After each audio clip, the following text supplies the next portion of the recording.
이번 수요일 우리에게 주신 말씀 로마서 4장 18절에서 25절의 말씀을 중심으로 로마서 강의 그 30번째 시간을 갖도록 하겠습니다. 지난 월요일과 화요일은 역사상 가장 강력한 태풍으로 불렸던 흰남노로 인해서 많은 인명피해와 재산 피해가 일어났습니다. 개인적으로는 무엇이 더 중요한가라는 질문에 대해서 다시 고민해보는 시간이기도 했습니다. 요즘은 유튜브를 통해서 생계를 유지하는 전문 유튜버들이 많습니다. 구독자 수나 시청자 수에 따라서 매달 수억에서 수백만 원에 이르는 그런 물질을 버는 사람들이 있습니다. 그래서인지 구독자의 수나 시청자의 수를 늘리기 위해서 자극적이거나 혹은 가학적이거나 위험한 모습을 그 영상에 담으려고 하는 사람이 참 많습니다. 또한 실제로도 그렇게 위험한 영상을 찍다가 죽음을 맞이하는 유튜버들도 굉장히 많습니다. 흰남노의 위력을 몸소 보여주겠다고 몰아치는 방파제 바로 옆에서 그 파도를 생중계를 하다가 높은 파도에 휩쓸려 쓰러져서 비명을 지르는 모습도 그대로 송출되기도 했습니다. 결국 얼마의 돈을 더 벌기 위해서 목숨을 거는 이런 모습을 보면서 저들에게는 무엇이 더 중요한가라는 질문을 해보게 되었습니다. 우리가 살고 있는 이 부산은 바다에 인접한 도로와 고층 건물이 전국에서도 가장 많은 도시라고 할 수 있습니다. 그래서 강력한 태풍이 올 때면 해안가에 인접한 그런 아파트와 건물에 사는 사람들은 굉장히 불안한 밤을 지내야만 합니다. 특히 해운대 동백섬 맞은편 지역은 너무 해안에 가까이 고층 빌딩이 들어서 있는데 여름철이나 가을에 이렇게 태풍이 올 때면 늘 피해가 있습니다. 전문가들의 지적에 따르면 해안에서 수십 미터도 떨어지지 않은 곳에 이처럼 고층 아파트를 건설한 것부터가 문제가 있다는 견해를 피력하고 더불어서 멋진 바다 풍경과 광안대교를 보게 하기 위해서 해안의 방벽을 너무 낮게 건설한 것도 계속되는 이 재해의 하나의 원인이라고 전문가들은 지적합니다. 여러분, 매해 피해를 입으면서도 그들은 여전히 조망을 위해서라고 높은 방벽을 설치하기를 꺼려합니다. 무엇이 더 중요한 걸까요? 이에 반해서 지난 몇 년간 너무나도 많은 태풍의 피해를 입었던 마산 지역은 해안가에 1km가 넘는 차수백이 설치되어서 이번 태풍에 거의 피해를 보지 않았습니다. 경관도 분명히 중요하겠지만 횟집에서 바닷가에 있는 카페에서 그렇게 해안가를 보면서 음식을 먹게 하고 차를 마시게 해서 손님이 더 찾아오는 것도 너무너무 중요한 거지만 이 마산 사람들에게는 경관도 중요하지만 더 중요한 것이 무엇인가에 대해서 고민을 하고 그들이 차수벽을 설치해서 피해를 막은 것입니다. 결국 계속된 태풍이 마산 지역 해안가 사람들에게는 무엇이 중요한가라는 그런 답을 얻게 한 것입니다. 그런 점에서 볼 때 성도는 이렇게 엄청난 자연의 힘을 마주할 때 두 가지를 잊지 말아야 합니다. 첫 번째는 온 우주의 주인이신 하나님은 자연을 통해서 인간에게 경고하시고 그 경고를 들은 인간들이 그 죄악되고 완악된 길에서 돌이키기를 원하신다라는 것과 또한 두 번째로 기록된 예언의 말씀은 1.1획도 땅에 떨어지는 것이 없이 반드시 모든 것이 성취된다는 그것 두 가지를 성도는 기억하고 살아야 합니다. 우리는 계속해서 로마서의 말씀을 통해서 하나님의 음성을 듣기를 원합니다. 우리는 이 말씀을 통해서 왜 나에게 성경이 주어졌는지 교훈받으며 또한 주신 말씀을 굳게 붙들고 견고한 믿음으로 세워져가는 우리가 되기를 축복합니다. 바울은 믿음으로 얻는 의인가 아니면 행위로 얻는 의인가의 문제에 대한 답을 주기 위해서 믿음의 조상 아브라함을 그 예로 보여주고 있습니다. 결론적인 답을 먼저 살펴보자면 우리의 의는 오직 믿음으로 의롭다 인침을 받는다라는 것을 성도는 분명히 알아야 합니다. 행위로는 결코 인침을 받지 못합니다. 무엇을? 의롭다는 인침을 받지 못합니다. 우리가 생각하는 행위는 결국 다른 사람보다 내가 좀 더 의롭다라는 상대적인 기준이 적용되기 때문입니다. 우리는 보통 이렇게 생각하지 않습니까? 다른 사람보다 내가 예배에 더 많이 참석하고 기도 시간에 참석하고 봉사나 섬김, 전도에 동참하는 나는 예배에 덜 참석하고 기도 시간에 더 불참하고 봉사나 섬김에도 전도에도 동참하지 않는 저 사람보다는 나는 의롭다라고 여기는 그 생각을 멈춰야 한다는 것입니다. 다시 말씀드리지만 이건 결국 상대적인 비교에 따른 자신만의 평가라는 사실들을 기억하십시오. 우리는 하나님의 절대적인 기준으로 평가를 해야 합니다. 바로 우리를 하나님의 말씀에 비추는 평가입니다. 하나님의 말씀은 분명히 이야기합니다. 의인은 없나니 하나도 없다라고 말씀합니다. 이게 무슨 말씀입니까? 우리의 노력과 우리의 어떤 헌신과 우리가 어떤 수고함과 그리고 바치는 헌금이 우리의 의를 이루는데 우리를 의롭다 인침을 받게 만드는데 어떠한 기여도 할 수 없다라는 것입니다. 우리의 의는 오직 믿음으로만 주어지는 하나님의 선물임을 믿으시기 바랍니다. 이 믿음이 있어야 우리는 우리가 기준이 되어 누군가를 평가하고 비교하고 판단하며 내가 더 우월한 존재인 것처럼 교만하지 않을 수 있기 때문입니다. 바울은 계속해서 아브라함의 믿음을 말하며 우리가 의롭다고 인침을 받는 내용에 관한 설명을 이어가고 있습니다. 18절의 말씀을 보십시오. 다 같이 아브라함이 바랄 수 없는 중에 바라고 믿었으니 이는 내 후손이 이 같으리라 하신 말씀대로 많은 민족의 조상이 되게 하려 하심이라. 아멘. 아브라함은 뭐라고 이야기합니까?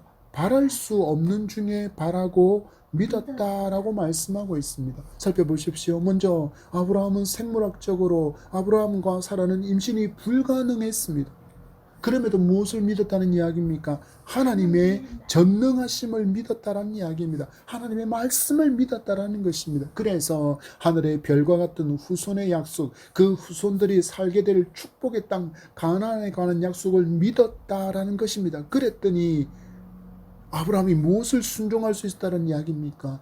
이삭을 제물로 바치는 그것까지도 그런 드릴 수 있는 순종의 사람으로 나아갈 수 있었던 것이 무엇입니까? 하나님을 믿었고 하나님의 약속을 믿었다라는 것입니다.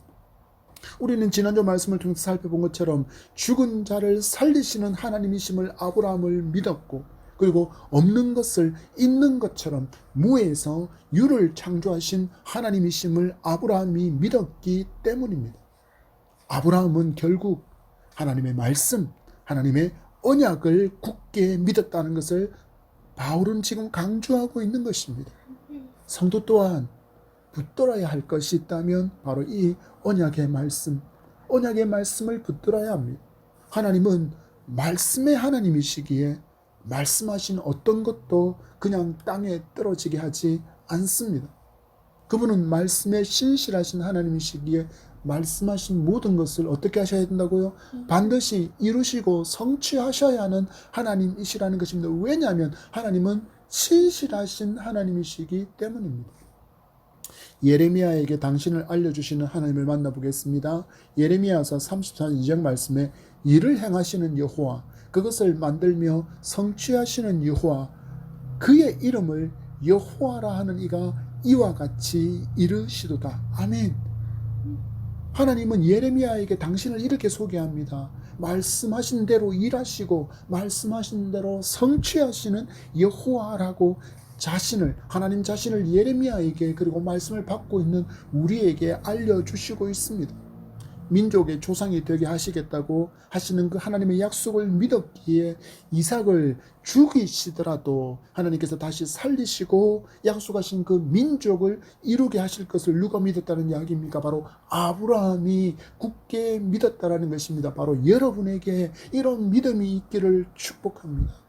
내 삶이 지금 어두운 터널처럼 아무것도 보이지 않고 출구도 보이지 않는 그런 절망과 실패를 만났다고 하더라도 하나님의 약속을 신뢰하고 인내하면 예레미야에게 말씀하신 그 일을 행하시고 그 일을 성취하시는 여호와께서 빛으로 여러분을 인도해 주신다는 사실들을 믿으시기 바랍니다. 그래서 하나님을 믿고 그래서 예수님을 구주로 믿는 성도는 소망이 있는 것입니다. 하나님이 없는 인생을 살펴보십시오. 하나님을 믿지 않는 인생들을 살펴보십시오. 절망과 실패를 만나면 그들은 무엇을 먼저 생각합니까? 그들은 죽기를 먼저 생각합니다. 인생 끝나버리면 되지. 내가 모든 재산을 잃었는데, 내가 실패했는데, 사업이 망했는데, 내가 원하는 것 이루지 못했는데, 내 손에는 아무것도 없는데, 나는 지금 그냥 무기력하고 패배자일 뿐인데 그냥 나는 죽어버리면 되지 하고 생애를 먼저 포기할 생각을 하게 되지만, 성도는 부활의 하나님임을 믿기에 죽음 또한 이길 것을 믿고, 어떤 사람입니까? 믿음으로 전진하는 사람이 바로 성도입니다. 하나님은 이 믿음을 귀히 보시는 하나님이시기에 여러분을 여전히 돕고 계심을 믿으시기 바랍니다. 하나님은 분명히 이 모든 것 또한 지나가게 하시며 우리의 믿음이 헛된 우상을 믿고 있지 않다라는 것을 하나님은 살아계심으로 그 말씀대로 우리가 믿고 나아갈 때 당신의 살아계심을 우리에게 보여주시고 또한 우리에게 확신을 더해주시는 하나님이심을 믿으시기 바랍니다.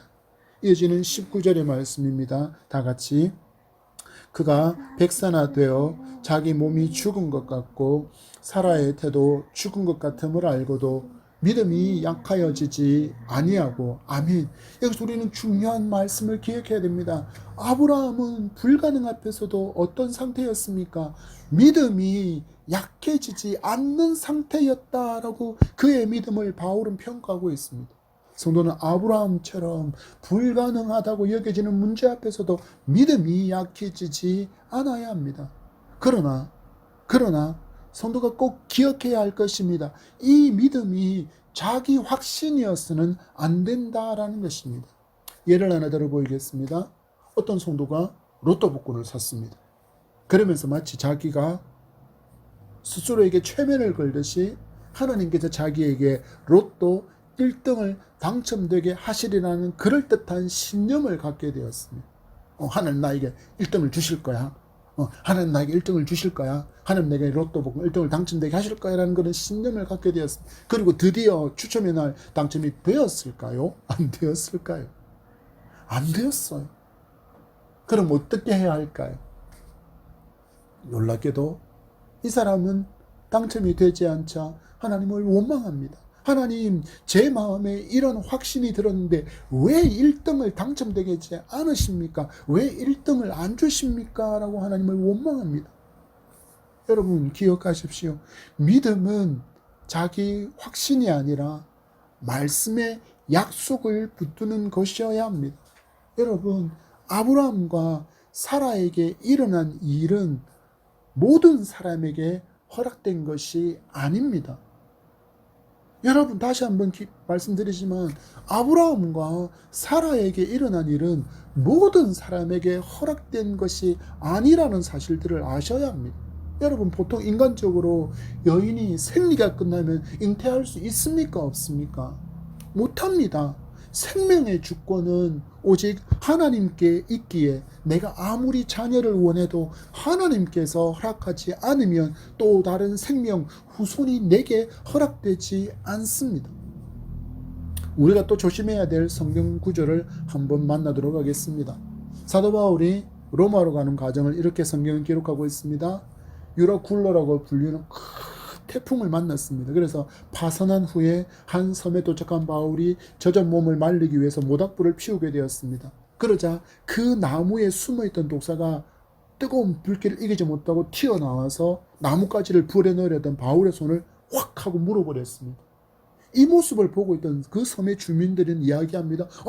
저 사람은 살인자인데 물에서 빠져 죽는 것은 피했고 그 살인죄에 대해서 하늘이 공의의 심판을 해서 독사가 물었어 라고 이야기하면서 이제 저는 하늘의 공의의 심판을 받았으니까 이제 조금 있으면 독사가 물었으니까 독에 퍼져서 몸이 퉁퉁퉁 붓든지 곧 이제 마비돼서 쓰러져 죽기를 기다리고 있는데 예상과는 전혀 다르게 아무런 일도 일어나지 않았습니다.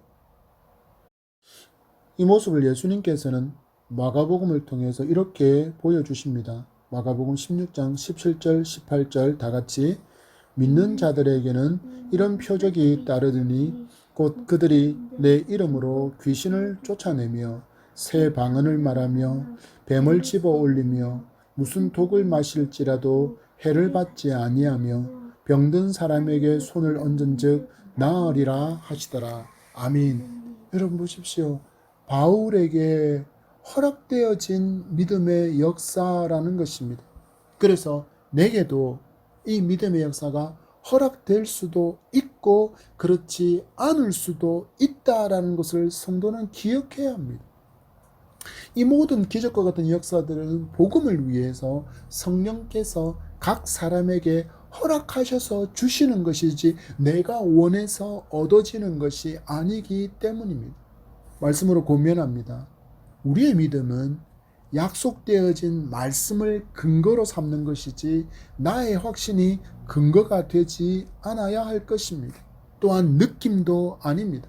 오직 하나님의 말씀의 약속을 근거로 삼는 그 믿음을 가지는 여러분 되기를 축복합니다. 느낌이 아니라 자기 확신이 아니라 어떤 감정이 아니라 하나님의 약속을 전심으로 붙들 때 우리의 믿음이 약해지지 않을 수 있기 때문입니다. 여러분 우리의 실존을 보십시오. 우리가 얼마나 연약합니까? 늘 넘어지지 않습니까? 늘 쓰러지지 않습니까? 늘 마귀에게 미혹되고 내 정욕에 이끌려 시험당하고 정욕에 이끌린 죄로 우리의 삶이 얼룩덜룩한 그런 우리이지 않습니까? 그래서 어렵고 힘들고 고통스러운 문제와 상황을 만나면 우리의 믿음이 약해지기도 합니다.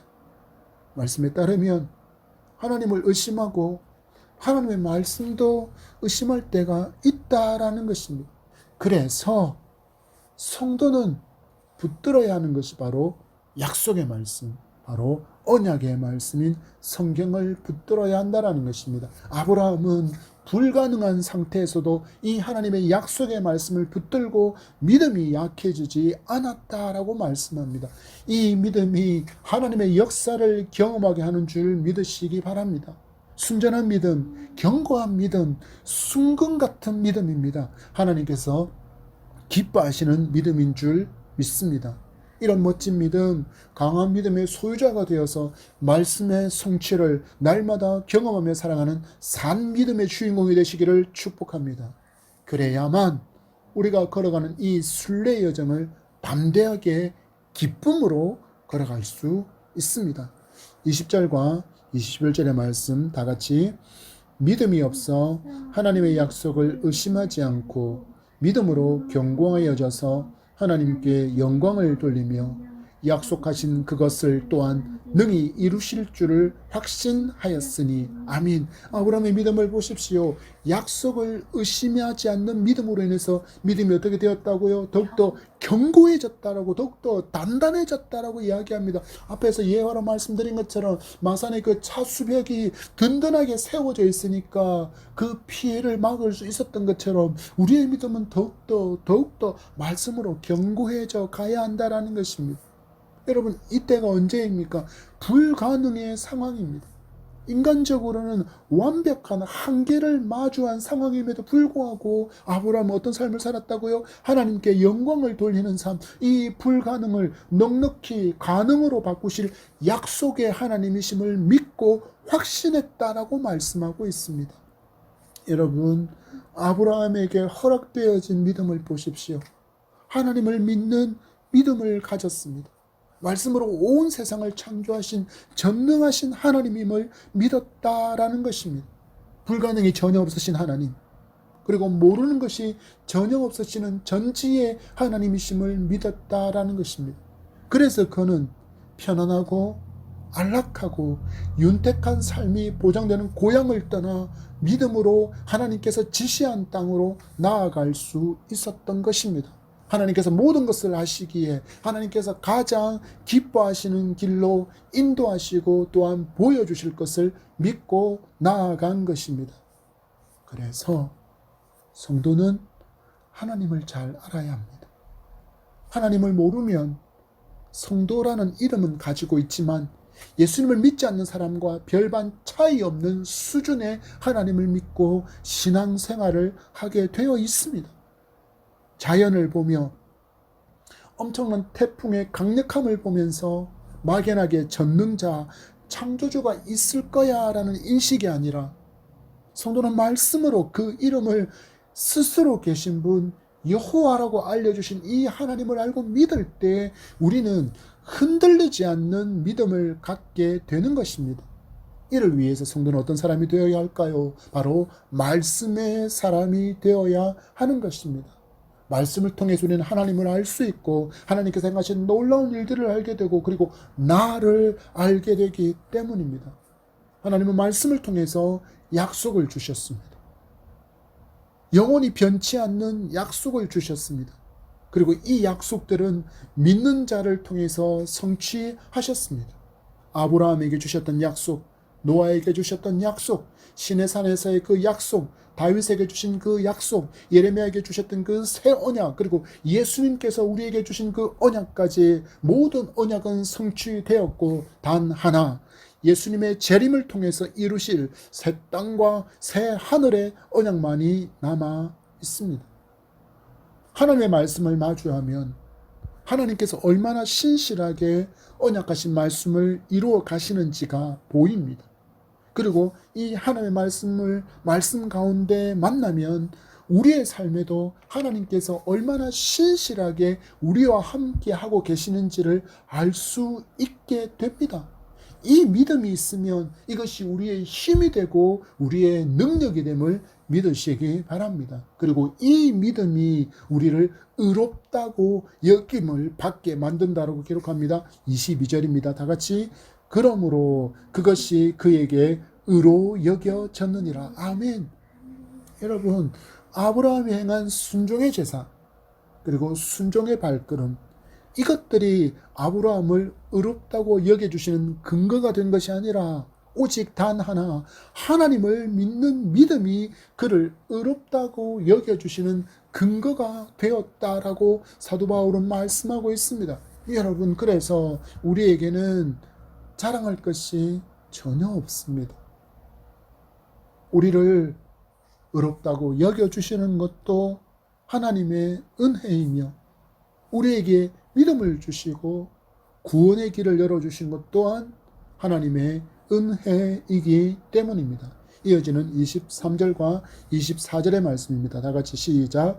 그에게 의로 여겨졌다 기록된 것은 아브라함만 위한 것이 아니요 의로 여기심을 받을 우리도 위함이니 곧 예수 우리 주를 죽은 자 가운데서 살리신 이를 믿는 자니라. 아멘. 이 사람이 누구입니까? 바로 우리임을 믿으시기 바랍니다.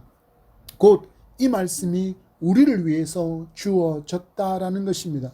하나님을 믿는 믿음이 하나님께 의로 여겨졌다는 이 기록을 남긴 것은 1차적으로는 아브라함을 위한 것이지만 2차적으로는 예수 그리스도를 죽은 자 가운데서 살리신 하나님을 믿는 우리를 위해서 이 말씀을 기록하셨다라는 것입니다. 여러분, 성경이 우리의 손에 오기까지 얼마나 엄청난 일이 있었습니까? 우리가 성경에서 마주하는 이스라엘 역사를 보십시오. 망해도 얼마나 많이 망했습니까? 이 나라의 지배를 받고 저 나라의 지배를 받고 나라도 없이 수천 년을 떠돌며 살지도 않았습니까? 그런 역사들을 이스라엘이 갖고 있습니다. 잠시 우리나라 역사를 살펴볼까요? 우리는 일제에게 36년 시간 동안 어떤 일을 당했습니까? 역사가 말살되어지고 우리의 이름도 창시 계명을 통해서 한글의 이름은 쓸 수도 없었고 나카무라와 같은 그런 일본식 이름을 사용해야 한 때가 있지 않았습니까? 또한 역사가 얼마나 왜곡되어졌습니까?